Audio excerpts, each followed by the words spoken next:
Familia nyingi sana. Kwa fasi kwa unapitaka unasikia mtoto yuko na lomba mbarabara. Na uliona wazia hizi lomba. Mpokero.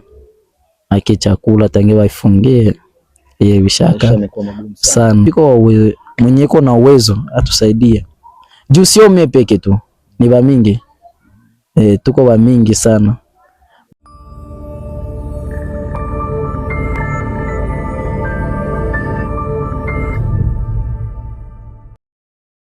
Kama kawaida ni kukusogeza karibu na jamii. Hii ni Dems Media na mimi ni Abdul Juma. So leo tupo na Kivale na niko na brother ambaye atakuja kutuelezea mambo mengi zaidi kuhusiana na hali anayopitia, kwa sababu lengo letu ni kukujuza yale ambayo yanaendelea kwenye jamii zetu. Kwa hiyo na leo tutapata kufahamu mengi zaidi kuhusiana na maisha yake halisi anayopitia kwenye kambi hii ya Nakivale nchini Uganda. Niaje brother? Salama. Naitwa nani? Naitwa Juma. Jina babangu ni Pastor Samba ama Kilozo. Okay. Na hapa kambini una muda gani wewe kama wewe? Hapa niko na miaka 11. 11. Makini nikifika 2027 tunaeneza miaka 12. Na nia au lengo ndo kama hilo, kupata hifadhi nje ya hapa kambini? Mie kuselo hapa kambini tunaishi maisha ya wasiwasi sana. Kambi ni jina, ila kambi haifanyi gisi kambi inastajika kufanyika. Yani kwa upande gani? Sasa vile Mpokero. Baada tukatea Mpokero, na mie kwanza hapa niko mtu wa disability. Kisi kisa tukatea Mpokero. Na njoo Mpokero tulikuwa na yua, njoo chakula, njoo maisha ya kunyumba. Sasa gisi wanaikata, hakuna gisi tunaweza fanya chochote. Yani kwa wale ambao waelewe Mpokero ni nini, niwaeleweshe tu kitu kimoja. Mpokero ni ile kutoa msaada, labda chakula, mavazi, sabuni na vitu vingine, yani yale mahitaji madogo madogo ambayo wanakuaga wanapewa wakimbizi ambao wanaishi kambini. Sasa hapa hivyo vitu vimesitishwa, ni jambo ambalo watu wengi sana wanalilalamikia kutokana na hali ilivyo, kwamba wamesitisha hiyo mipango. Na kutokana na hiyo hali ngumu ambayo ipo kwa sasa hivi, afu na kwa upande wako wewe kama wewe, unafikiri ni jambo gani hasa ambalo linaweza likafanyika ili kutibu matatizo ambayo unapitia? Mie naweza penda kwanza tupate kwanza msaada. Support. Juu kwanza unayaba nakwambiaka, unaona tumbo ikishiba vingine vinakia nyuma. Sasa Mpokero wanaikata. Kama piko mwenye iko na uwezo atusaidie. Juu sio mimi peke tu, ni ba mingi. Tuko ba mingi sana.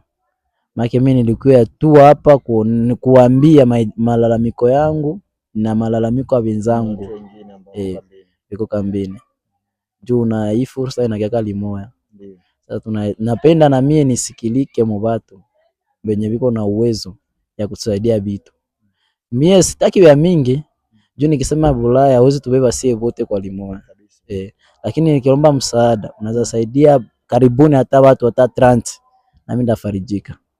Yani lengo kubwa ni angalau basi waangalie utaratibu, hata kama kuna mtu yote ambaye anaweza kuwa na uwezo wa kusaidia watu 30, 10, 20 kadri anavyoweza anawasaidia, ili angalau kutibu ile tatizo la njaa ambalo linaikumba watu ambao wapo hapa kambini. Ndio, njoo tu inaweza sumbua hiyo. Sasa kutokana na hiyo hali pia, vipi kuhusiana labda masomo, watoto kusoma kwa sababu hawapokei, na kazi inakuwaje? Kuhusu kazi kwanza hiyo tuifute. Juu kwanza mkambi hakuna kazi. Na nikisema kuhusu masomo ilikuwa ya bure, shakuwa ya pesa. Yani bila pesa sasa hivi huwezi kusoma. Hauwezi kusoma. Na wale ambao sasa hakuna kazi yoyote ambayo mtu anaifanya hapa kambini, sasa inakuwaje mpaka pesa ndo mtu usome? Hiyo si inakuwa ni watu wengi wanakosa shule? Ndio. Sasa vile mie naweza sema kwa ngambo yangu. Tangia nifikie hapa nishaenda kwa masomo ni mwaka mmoja. Mara moja tu. Mwaka mmoja. Mwaka mmoja yani. Ndio. Tofauti na hapo kuna siku ndaenda mwa.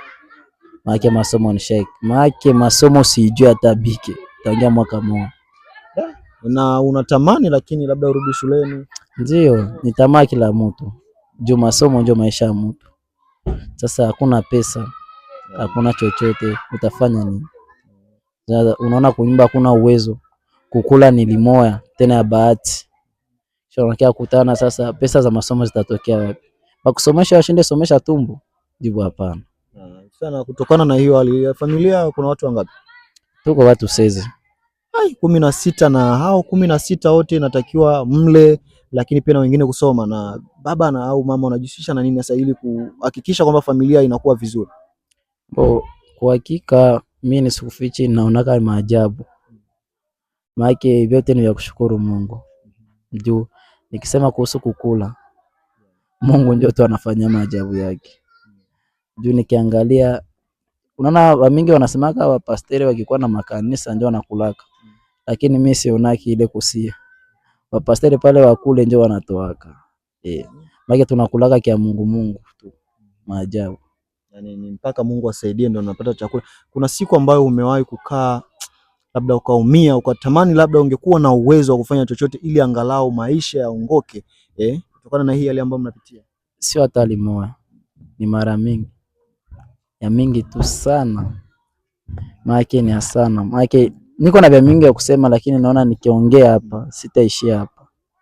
Hebu tuambie basi kitu kimoja ambacho wewe huwa kinakuhuzunisha sana kutokana na maisha ambayo unapitia.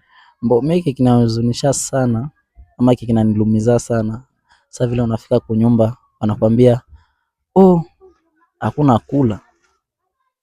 Naona hiyo mpoke leo ndio kwa chakula. Zamani ilikuwa ukifika tu unaona ni sharti nitakuta chakula. Sasa unafika kwa nyumba anakuambia kwenye unatoka unaona hata demile. Au unasikia tena wewe peke unakia jiona wewe ndio kiloko mvote.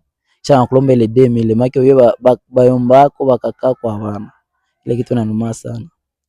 Maana chakula, maana ndio kitu inanikwaza kwanza ile. Inakuwa ni changamoto kubwa zaidi. Ndio. Na pale nyumbani labda kuna wale wengine ambao wanajipigaga kwenda kutafuta 200 ili kuangalia chochote kitu. Mimi nikikwambia ndaweza sema ni umoja tu, ule mwamba wangu mkuu anajitoa, anajitafuta. Wengine mtangamoto tu. Pole sana. Ni kipi ambacho unaweza labda ukaomba au ukasi mtu yoyote ambaye anaweza kuwa labda na uwezo wa kusema kwamba atakusaidia kiupande wako kutokana na hali yako ulivyo na maisha ambayo unayoishi, ukasema kwamba hapa kidogo inaweza kuwa sio kutatua matatizo yote, ila angalau basi unapata faraja?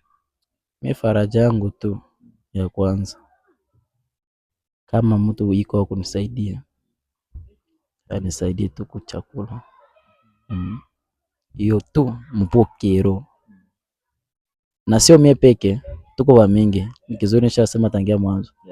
Juu kuko mwingine ndaza sikia hivyo na wazee sasa nikajilombea mimi peke. Tuko wa mingi. Familia nyingi sana. Kwa fasi kwa unapitaka unasikia mtoto yuko na lomba mbarabara. Na uliona wazee hizi lomba.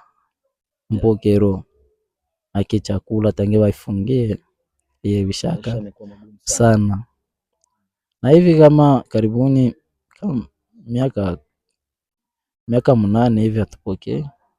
Miaka 8 toka wamefunga kabisa. Pokezi wapi? Wapokezi wapi? Kama unavyosikia, hizo ni changamoto ambazo watu wanaoishi katika kambi ya Nakivale nchini Uganda wanapitia. Lengo letu ni kukusogeza karibu na jamii ili ujue changamoto wanazopitia na kipi ambacho jamii inahitaji ili angalau kuona kwamba wanapata faraja kutokana na maisha ambayo wanaishi. Mimi ni Abdul Juma na hii ni Dems Media. Usisahau kusubscribe na kuzidi kutufuatilia kadri siku zinavyozidi kwenda ili kupata ripoti nyingi kutoka maeneo yote East Africa. Tukutane wakati mwingine kuna kwa majaliwa ya Mwenyezi Mungu. Bye bye, ciao.